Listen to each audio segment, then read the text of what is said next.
songs that invoke some movement, things like Yeah. that. Even when you did the whole thing, I thought about Beyonce. You know, you just invokes a lot of that thing, and there becomes a passion behind that. Obviously, the kids definitely drive your passion. What are some of the other things that really? Why are you so passionate about step? Sure. So, I've technically been stepping since I was 12, but the first time I was initially on a team, I was in 10th grade. My godfather slash band director slash everything, Yeah, was also a youth pastor at the time, and he wanted me and my sister to put a team together for a competition. And so we got girls from our high school in our church. The first time they actually officially met was the night of the performance, but we won first place. But prior to that, I was considered an at-risk student based on paper. If you saw my history, and when I was not afforded the opportunity or ability to choose what school I wanted to go to, this school opened the doors for me. And STEP is what kept me going. yeah, And it was a way to express my feelings. I was dealing with a lot, and a lot of my girls also come from at-risk backgrounds or some difficult home lives. And so when they step, I tell them to like put every frustration, every negative thought that somebody ever told you into the step that you're doing. yeah. Let your feet feel the tension, and you bring it out in that way, in a better positive way. It's okay to be angry, but so you need to also navigate how to express that anger. And so we use STEP as a platform, as also like therapy. We also have one of our coaches who's a therapist on staff as well. So we are intentional with acknowledging where they are. And then they do a great job at sisterhood. So we have like a second grader who was experiencing some bullying at school, and the big sisters on the team, like all rallied around her. They check on her daily. And they make sure all of them are okay because they've also been through experiences. And so I get to see the breadth of what sisterhood looks like, not only in my organization, but what I'm breeding out of my kids. Beautiful. Yeah, yeah, yeah. That was perfectly said. Yeah, that I can imagine. I can imagine that coming into the studio, and as you come into the studio, you've got the weight of your world on your shoulders, especially coming into the studio from being bullied at school, Yeah, or you having a tough test, or maybe not having a lot of friends. yeah, And then coming from that background, or coming from that situation, and then really can't wait to get to dance, because you do know that yeah. you have friends, you have a sisterhood that's going to be there for you, and that can help you process some of those emotions as well.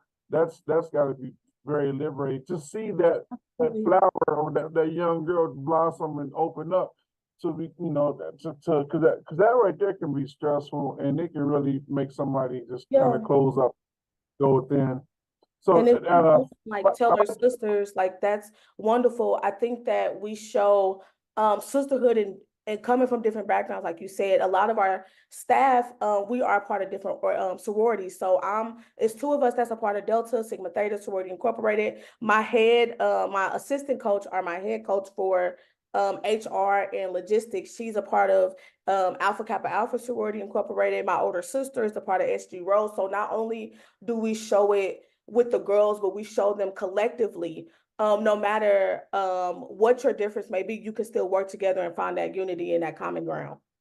beautiful, and it sounds like, just based off of the dynamics and the backgrounds, and the locations, you have black and white young ladies together. So yes, so with the community team, it's more of a mix up of Black young girls, but we also coach at other schools. So we have a school in North Kansas City called Staley High School, and one of our co-captains, our leading co-captain, she is Caucasian, and she's absolutely amazing. We don't discriminate against race or religion or anything like that. I want somebody to feel welcome and safe, or even sexual orientation. We don't discriminate at all.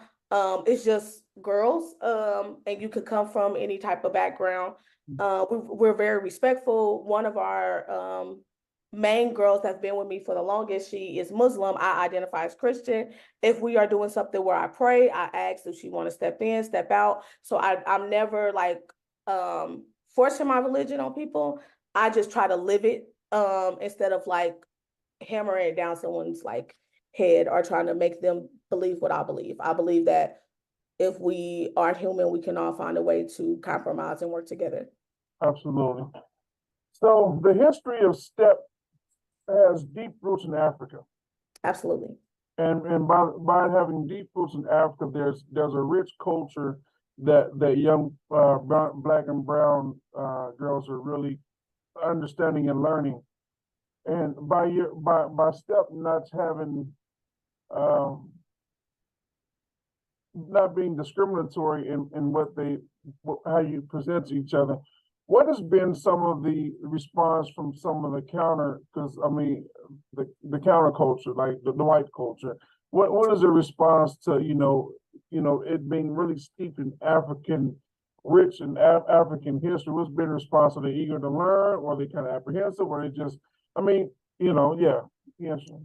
So I have three different things to say about that. First, with the World of Step, it is literally international. When we competed in 2020, it was virtual because it was COVID, but we competed against South Korea, Thailand, England, um, South Africa, Paris, and other places. So in other places, it's broad and it's accepted. Again, one of my directors and my mentors is from the Latinx community, and she's absolutely phenomenal, Ramo.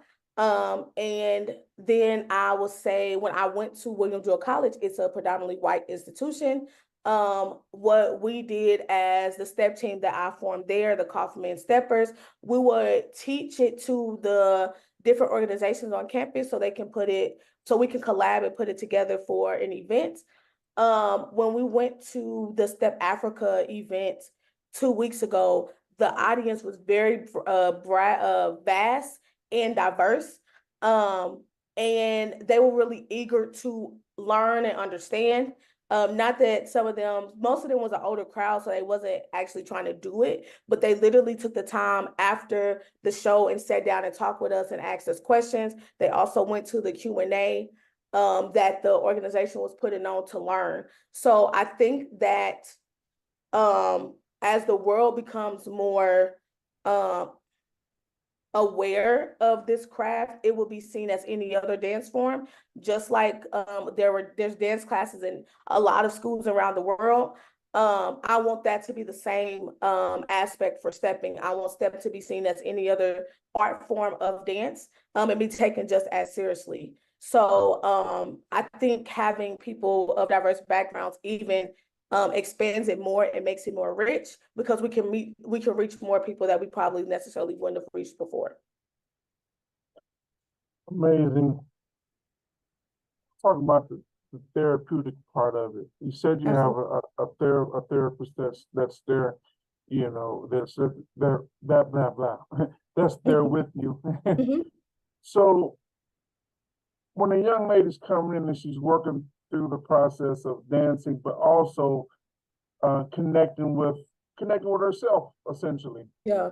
And then maybe there's some struggles that she has coming from a background that may be kind of rough.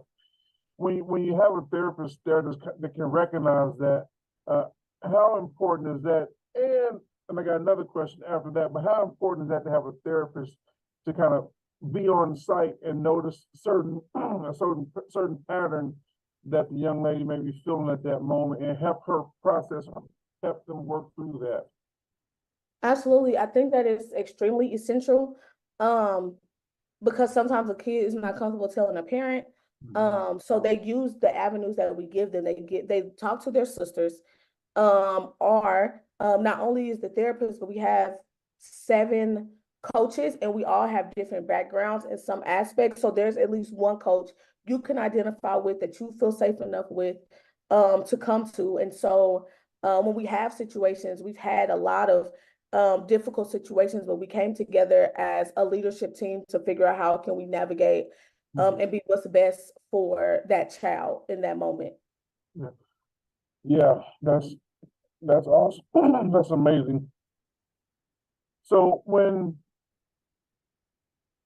a student comes and learns the dance, learns the routine, learns the history, kind of getting acclimated into the sisterhood, what are some responses from the parents? How are some of the parents reaching back out to you all? Like, you know what? Hey, this is amazing. She's doing better in school. She's her focus is better. She's getting along with her siblings. So what have Yes. been some of the response from some of the parents? We have a lot of testimonials over the year. This organization that was established June 2nd of 2018. And I think this year we have some of the most positive, engaging, and supportive parents that we've seen in a while. Our parents started a snack system where they rotate which week they're going to provide snacks for the girls because um, also with the organization, our dues are very minimal compared to other organizations. Our monthly due for one child is $35. Due for two children is 65, and then we cap it at three children. So even if you have more than three children out of one household, even if they're not like cousins or they're not like siblings, we stop it at 90 because we know the demographic of students that we're trying to work with. And so we also have parents that have the opportunity and the funding to also sponsor some of our kids to do some of the activities that we need to do. Our parents have one parent in particular, a student left one of my former schools and moved with me to another school because I was that support system for them. And we've drastically seen a change in their behavior over this last year. We have parents who've talked about their kids coming out of their shell, never being talkative before, but they found their identity and their place in this sisterhood because we're literally made up of all different unique women trying to work and do life together. Yeah, yeah, awesome. So now we all know that COVID, we talked a little bit about COVID, just kind of how you guys worked through that process. Was that difficult learning how to navigate COVID from not only just not being there? I don't know if you had like video conferences where everybody did, on video, but then also the whole mental draining portion of COVID after COVID. Yeah. But how did that affect you all? So we definitely have some COVID trauma. We when it first initiated, we did go virtual. And then two major things kind of happened in 2021 still during COVID. So um we had a summer camp and two of our students had it knowingly, and we were not informed. And so four people, including myself, contracted it. And this is in July. So April of that year, I was in a major car wreck. Someone didn't stop at a stop sign, and my knee ended up hitting a dashboard and completely like shifting. And so for that time, it was April 11th when it happened. I could not walk, not even coach. From April until June 12th, my birthday was the first day I was able to fully commit to stepping again. We did the Juneteenth parade, so that was the longest I've walked since my incident. And so at that time, I had to learn to stop working in the business and on the business and fully commit to trusting my coaches to take over because in that moment I couldn't do it. And they have time and time again stepped up to that occasion. Um, During that time, we also two of our major students end up losing their dad to COVID. Mm, So for 2 years, we had angel donors that donated the money to pay for their dues every month. We also celebrate their father at different initiatives that we do. We kind of lost some students after that camp experience because um, we were not informed, even though those students were informed that they had it. Right. And we have came back finally from like recuperating from that, but it was definitely hard if you already on practice once a week, and then you have to go virtual for that week. Your timing on your computer can be off, so the sound might not be the sound that I'm trying to do that you can hear, but the kids did really well. I would like teach a small part, and then I made them like I pinned them one by one to go over the part so I can critique them individually, and then we did it again uh separately, but they would go on mute. So I would pay attention to their movements to see if Mm. they were doing it the correct way.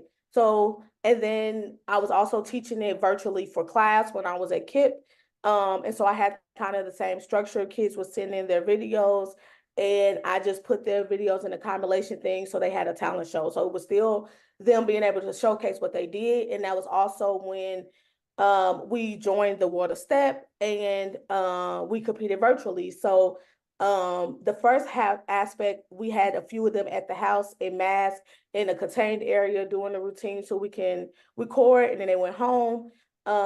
In that season, me not walking or stepping, us going virtual, we were still able to win 11 adjudicated awards. We were third place champions overall in the competition in Africa and Peru. And then I also tied for coach of the year that year. So even Uh, with all those those like setbacks, we were able to forge forward. So COVID couldn't keep us down all the way. yeah. I wanted to hear the little sound of beep, beep, beep, beep, beep, beep, beep. I can't figure that part out. Man, that's dope. That's amazing. That is crazy that when incidents like your accident happened, I've heard about it, certain things like somebody that plays basketball or something, they fall off their bike or they get into an accident or something, and then it messes up their arm. And it's funny that, it's not funny, haha, but it's funny Mhm. that your accident actually messed up your legs, which you use a lot of. Yes. I'm So, currently on medical leave for 6 weeks because I re-injured the same knee. So I've had like maybe 10 years worth of injuries on this knee, but now it's like at a plateau. So hopefully I will heal in six yeah. weeks. Because in November I will be stepping with my sorority sisters at our biannual step competition. So I know that during this time, I know I can rely on my coaches, and I also know I need to be the best for myself because I can't pour back into my kids if I'm not doing what I need to do to take care of myself. But yeah, I'm on medical leave for 6 weeks, Mm, started last week. And I have to be okay with that so I don't have to have surgery. That is what absolutely. we don't want to happen. And that actually, you just kind of led me into my next question.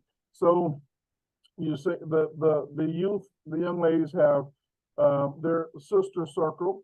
Yeah, They have a group of therapists. They have a group of coaches. I'm sorry, excuse me. you good. Therapists, coaches, teachers, peers, and things like that. What about your circle? Do you personally, Jaquina, have a circle that Yeah. keeps you motivated, keeps you going? And how tight is that? Absolutely. So, my first initial circle I will talk about, I was a teacher at KIP Endeavor Academy for 6 years. And the only reason I transitioned is because I was able at this new school to teach STEP and ELA with the time framing at KIP that wouldn't have allowed at that time. And so at KIP, we actually did have something called a sister circle. It was I have a small circle, then an outer circle. So my small circle is a knit of 3 to 4 women. And then outside of that, there is a circle of 10 Black women that were either in administration or actual teachers that was a part of our circle.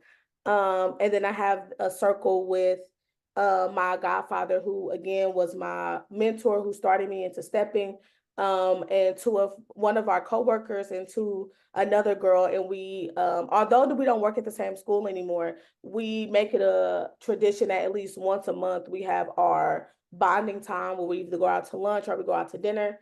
And then I definitely have a sister circle with my sorority. And then my coaches are my sister circle. All of them were voluntold. All of us do it for free. But some of Well, them are did you say voluntold? voluntold, Not, absolutely. not So volunteer. yeah, voluntold. So absolutely. So initially my first coaches were my two older sisters, which I am very honored that they respect me enough to like be under my leadership and guidance, because they're my big sisters. They're supposed to lead me. So two of my older sisters are coaches, and then one of my coaches who was over the logistics, she was actually a parent at one of the before and after school programs that I worked at, and she came in with an AKA jacket on, and I told her daughter, "Tell your mama you got step practice." And so she was like, "Wait, what?" Because she's been stepping for over 20 years, but she was retiring then, but I kind of forged her ahead. And so she was initially a committed parent that I moved into leadership as coaching, and that's the same as the therapist. She's the parent of our head captain, who was the head captain for the last 5 years. She's my sorority sister. When we first met, I told her that she was also a coach. And then another one of my god sisters, I made her a coach, and she is now the head coach of Staley, one of our partnering organizations. Um, so yes, everybody was volunteer told, but nobody has left because we have found the passion for our kids. Have we had other coaches that like moved away, moved out of town? Yes, but they're still like involved in our kids' lives. Um, so yeah, everybody's voluntold, and we have became a family. Most definitely became a family. So I don't want to say strict, stern, rough, but are you tough are you like, I don't mean tough to work with, but are you like, no, this is what it is? When it comes to me and my coaching staff, I Yeah. am learning to like um listen, because it's my baby, and so it's hard for me to kind of relinquish control because I'm always heavily involved in everything that I do. um with them I listen. With my kids, there's a standard. There's a Mhm. time for us to be professional. It's a time for us to play. Yeah. um but I find that merge in between. Yeah. I do play with them sometimes. When it's business. And Yeah. so when you're learning a step, there's no like talking, no nothing. Once you have it, I am going to push you um, to be better. I'm definitely going to push you out of your comfort zone, Yeah. um, because it's only to grow you though. Am I stern? Absolutely. But what great coach is it to see Yeah. the manifestation of what they need?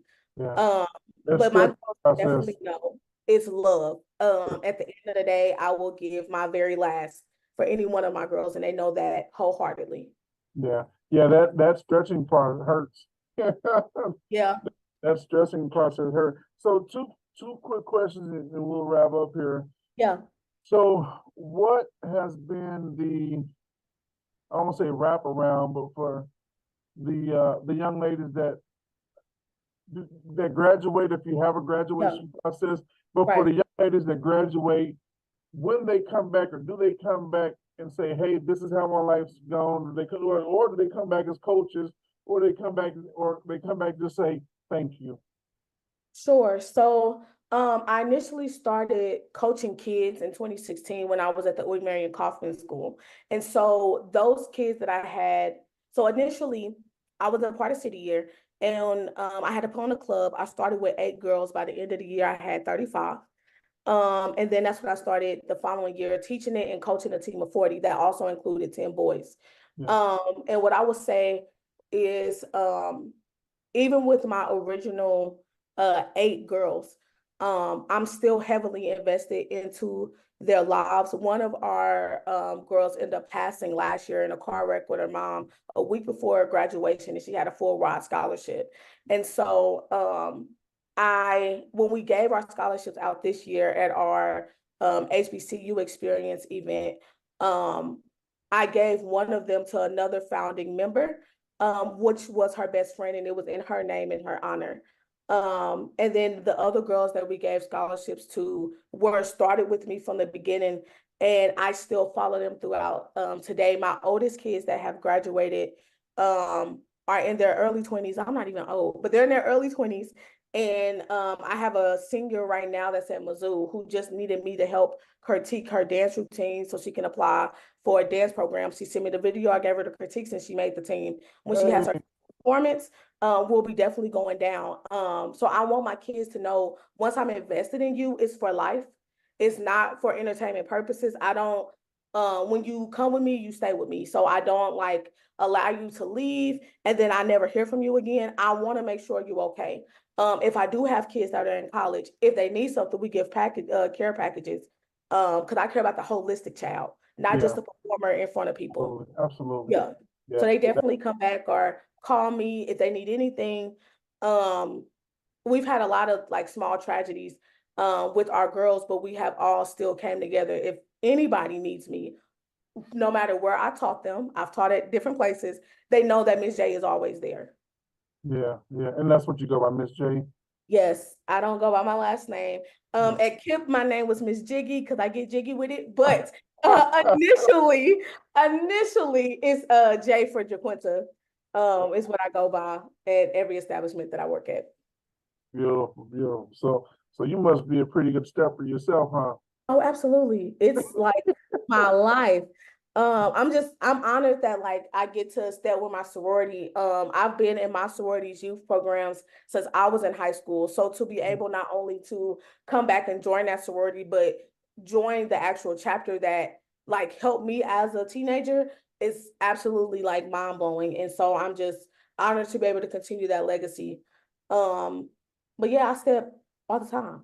Well, Step well, everything. real quick, well, I want to just briefly talk about this. So this can be a whole nother conversation. But so, what were some of the processes that helped you break out of your shell? Because you did have a traumatic past and things like Yeah. that you went through. What are some of the processes that really helped you grow in certain areas of your life that you noticed? Sure.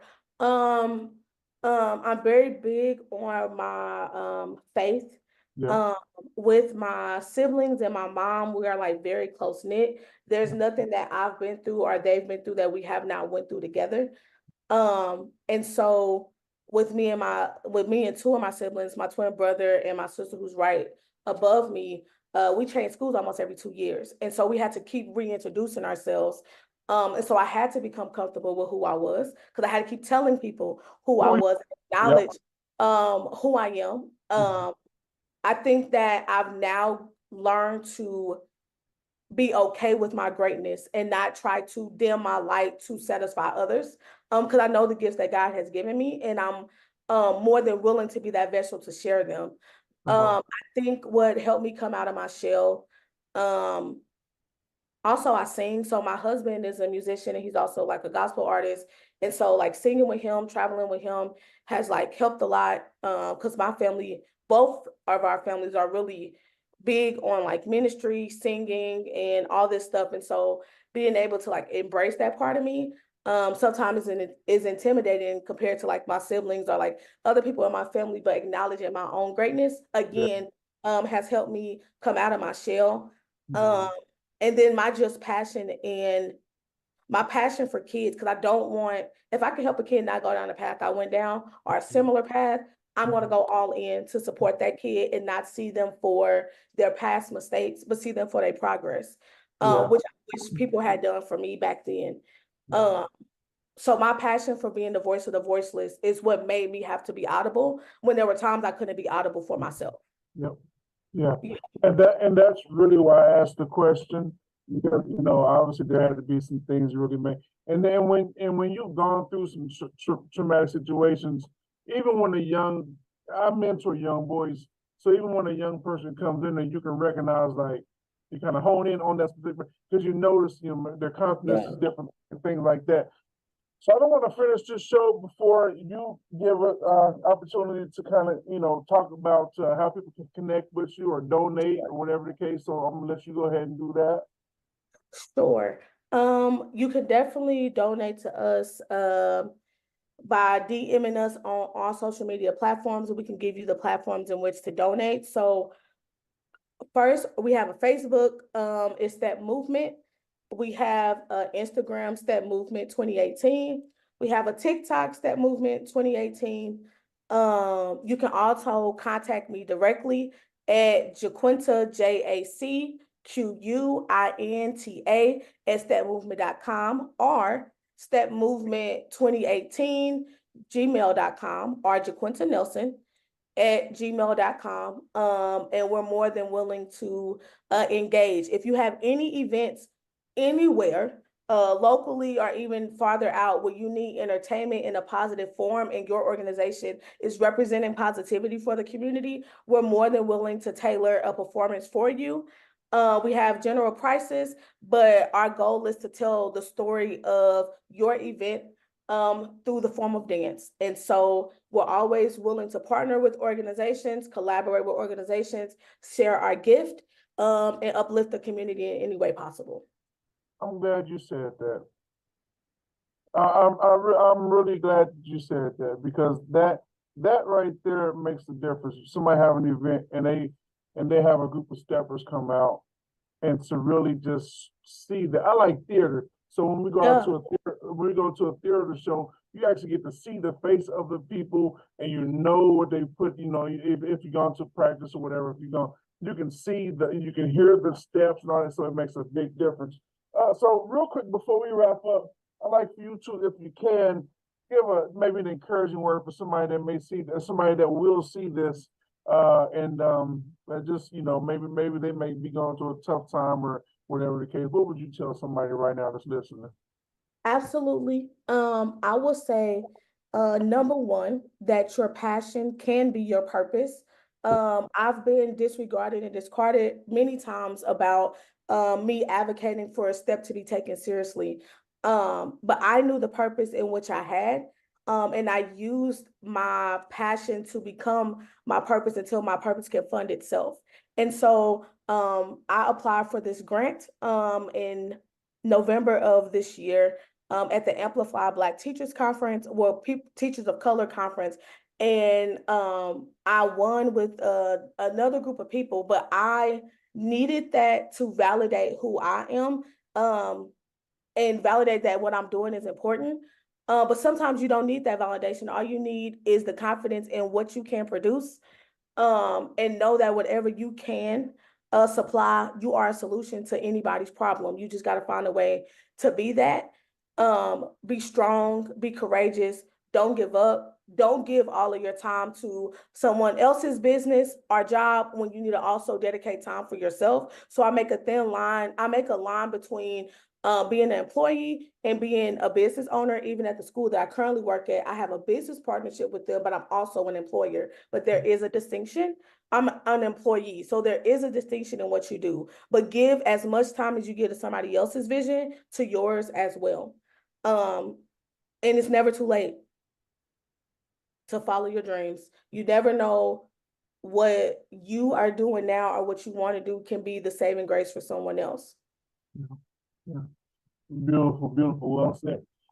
Yeah, because like I said, you never know who may be watching this, and you know, maybe need to hear something and since this show is really called Street Therapy, I wanted you to say that bit there, because it's important to me, because I've gone through therapy and stuff now, and I know how it helped me. So I know for therapy doesn't mean that you're crazy. It just means that you got, you have some stuff to work out. Jaquinta, I appreciate you. Thank you so much. Absolutely. Thank you for having me. It was an honor. You're welcome, Miss J. Yes, sir. Mm-hmm. Yeah, I'd love to hear your husband's music as well at some point. For sure. Yeah, check that out too. For sure. His name is Armand T.J. Nelson. He's been a professional musician since the age of 9. He's been on tour with different gospel and secular artists, but now he's trying to get into his own as an artist and not just a musician. He plays 3 different instruments: the bass, the keys, and the drums. But he also wants to get into people taking his artistry as a singer as serious as they take him as a musician.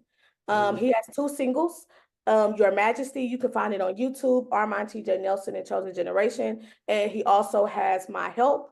that is that he also released late last year at a concert. So yeah, his name is Armand TJ Nelson. He's an amazing person, amazing artist, and a definitely true man of God. Beautiful. That's ARMOND. Yes, TJ. Okay. Yep. Nelson. Yep. Yeah, I'll definitely check that. Everybody check that out. Go check those singles out, man. So listen, we will wrap this up, and I'll get back with you. And we'll touch base, and we'll definitely have another interview and to see what you got. Do you have anything coming up? What's coming up for you? Sure. So June 14th, 15th, and 19th, we are doing 3 different Juneteenth events for different community organizations. We have a potential July 13th at the National Black United Front Conference.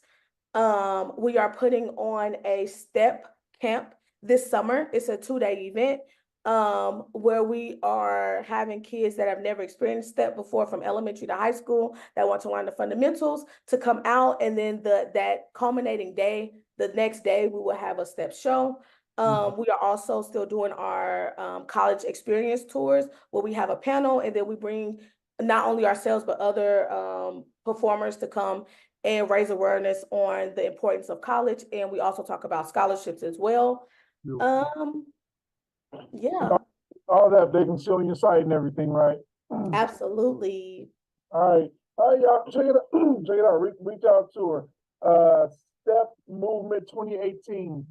Yes. On those people. Cool. Check it out, man. This has been Quinta Nelson. Thank you so much, Ms. J. We'll talk to you next time.